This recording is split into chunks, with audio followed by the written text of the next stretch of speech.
Hello everyone, welcome to my channel. Please subscribe and stay tuned by clicking the bell icon.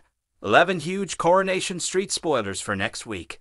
In next week's Coronation Street, Liam is in serious danger when Mason pulls out a knife on him.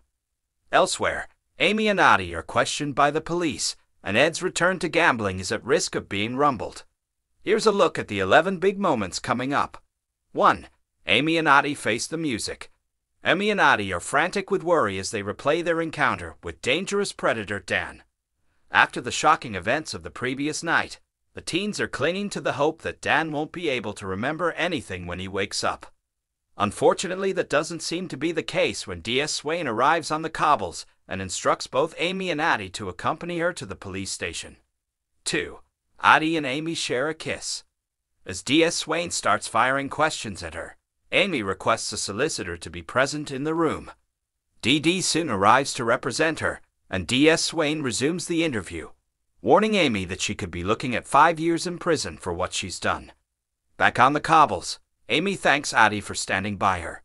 Acting on his feelings, the smitten lad leans in for a kiss and Amy reciprocates, but suddenly pulls away as she's overcome by a wave of panic.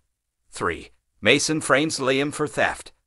Sean wants to solve the mystery of Dylan's missing trainers and remains unaware Mason stole them from his son. As Dylan heads off to school, he deliberately ignores Liam waving to him, while Gary watches on, concerned by Dylan's animosity towards his stepson.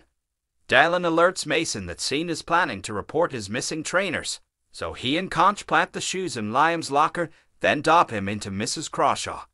4. Mason threatens Liam with a knife. Liam's misery continues when Mason starts bombarding him with vicious messages and threatens to harm Maria if he gets him in trouble again. Later, as Dylan apologizes for his previous behavior, Liam sees Mason approaching and runs off into Victoria Court. Mason and his cronies corner the lad, showering him in rubbish and calling him a rat. Liam tries to fight back, but events take a sinister turn when Mason pulls out a knife. 5. Peter lashes out at Dylan. Later in the week, Dylan is coerced into bunking off school with Mason, and the two spy Simon loading a box of vape pens from a returns pallet into Peter's car. Mason orders Dylan to steal the vape pens, and Peter is livid when Simon reveals they've been robbed. Realizing the culprit is a mate of Dylan's, Peter storms over to number 11. But when Mason starts goading him, it's Dylan who finds himself on the receiving end of Peter's violent temper. 6. The locals fight for the Rovers. Ronnie tells Ed he's received a call from Luke, his property developer mate, who wants them to oversee the conversion of the Rovers into flats. Hoping it will help pay off his mounting debts, delighted Ed is up for the job. However, Debbie warns he'll have the whole of the street against him if he goes ahead. She's not wrong, and as word of the proposed development reaches Glenda, she rallies the troops to stage a Save the Rovers protest. 7. Ed's debt continues to rise. Christmas in the Bailey household looks set to be a busy affair when Michael informs Ed that Grandad Sarge will be joining them for the festivities, and Dee invites Joel and his family to come along too. Meanwhile, Ed is forced to mask his panic when Paul admits he can't pay him for the work on his flat until his disability grant comes through. Later, Ed and Ronnie meet up with Luke to discuss the Rovers renovation, but heartbroken Jenny feels betrayed by Ronnie and fears she's lost her beloved Boozer for good. 8. Michael rumbles Ed. Still in possession of Norris Cole's credit card, Ed tries to use it to purchase a coffee in the cafe, but is mortified when it gets declined. As his stress levels soar across the cobbles, Michael opens a letter addressed to Norris Cole, informing him that his card has been frozen due to suspected fraudulent activity. Is he about to discover his dad has been gambling on the sly again? 9.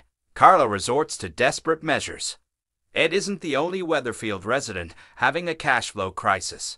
Things are pretty tight for Carla over at Underworld.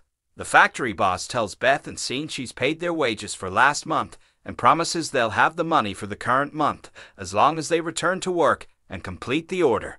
But Peter isn't pleased to learn Carla has been bribing her staff by increasing their wages and has a pop at her for not sharing her troubles with him. 10. Nina gets jealous. Nina gets an attack of the green-eyed monster when Asha reveals she's going to spend the day with her new university pal, Isla. After hearing her girlfriend and Isla's plans to do coursework, then go out for dinner, Nina is forced to admit to Asha she's jealous. However, Asha soothes her fears by insisting there's nothing to worry about, and her and Isla are purely friends. 11. There's bad news for Bernie. As Joel prepares Bernie for her upcoming court case, he warns his client that she could be facing a custodial sentence if she's found guilty of the scam. Devastated, Bernie breaks the news to Gemma, pointing out that if she gets sent to prison, she'll be forced to miss Paul's last Christmas. Is her worst nightmare about to be realized? If you like the video, don't forget to like, comment, and share.